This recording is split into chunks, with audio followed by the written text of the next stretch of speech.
Hey guys, first off I wanted to start this video by differentiating Christian ethical methods versus philosophical ethical methods. Now, they both have one thing in common. They're based off of human reasoning. But it says in chapter 4 of Kyle Fedler's book, Exploring Christian Ethics, that philosophers ground their efforts with their own human reasoning. Meaning they just they don't look to the Bible or anything religious to help solve their problems or make decisions. They just use their own reasoning and experience in the past in order to make decisions. Whereas Christians use two more sources of wisdom, actually four. And Fedler notes that they are tradition, the Bible, and human reasoning and experience for wisdom, which is sort of like philosophical reasoning, but yes, again, they look back to the Bible to help make decisions. Now, the Bible is treated more as a guideline. One misconception that Fedler actually notes is that the Bible is mostly rules. Right? Like, nobody lives with their own experience. They just go off of the Bible. That is a huge misconception. The Bible is actually the commandments in the Bible are more as a guideline instead of a list of rules. The difference between guidelines, what I mean by guidelines is they help reflect on our faith. We look back on them and then use our reasoning to understand what the verse of the Bible is telling us. It's not God said that, God said this and do it, For example, I actually learned this Sunday. I was reading Acts 10 and it says that Peter was sleeping one night, and he had to go to this huge feast held by a man named Cornelius. And God sends him a dream. He sends a huge crate from the sky with a white sheet over it. God removes the sheet and reveals a whole variety of animals, including reptiles and birds. And he says to Peter, all of these animals you may eat and kill them. Now, Peter, recollecting old Jewish law, Old Testament law, says, I can't possibly eat these, because he maintained the Jewish tradition, and in that tradition, it stated that you could not eat an animal, they couldn't eat certain animals because they were deemed unclean. You can look back at Leviticus for that.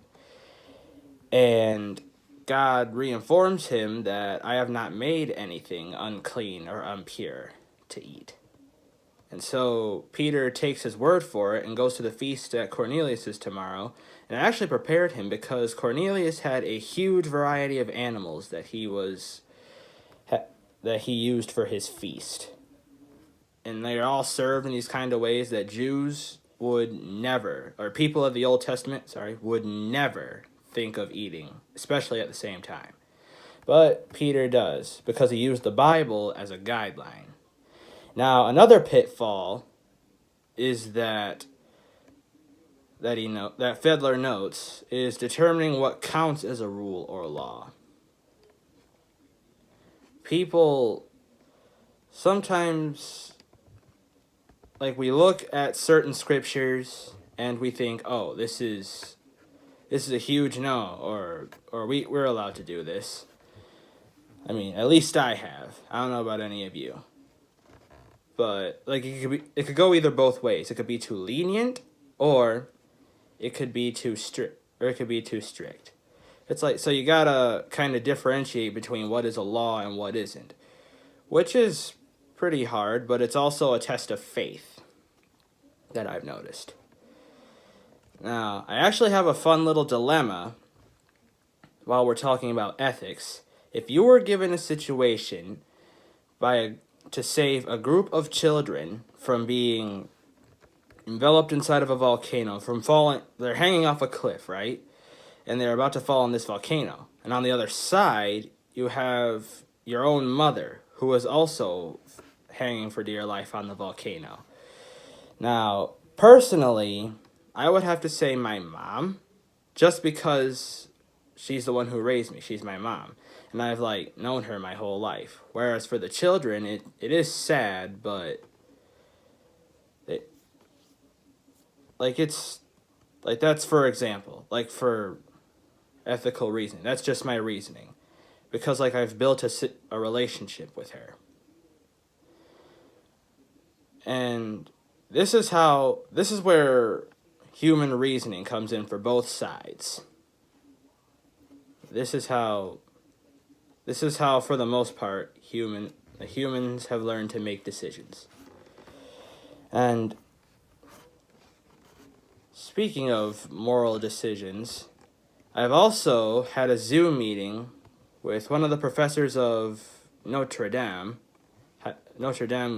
Bible College, and he is an environmental enthusiast, and he actually gave us a list of 4 man-made threats to nature that really impact us, and we don't even know it. For example, the usage of dams in the northwest region in the Columbian River. There used to be a vast amount of salmon. If you ever read Lewis and Clark, they said there was so much salmon that it felt like you could walk on the backs of the salmon as they were swimming. They were so plentiful. But over the year, that's a lot of fish. You see, and over the years, dams have been built in order to preserve water and give more prosperity, let's say, to the people around that area. And the fish there were decreasing. Now, this one really stuck out to me because how could such a plentiful amount of fish, a huge species, be wiped out that vastly because of man's achievements? And the main way to stop this is simply by, a lot of people would say, stop building dams, which that is true, but you could also find a different to find a different resource or a way to maintain the water supply of that area. And this was a tricky one for me to think about, but yeah, that's what I would do personally. Yeah. Well, and that concludes the video for now. If you be sure to leave a like and have a good day.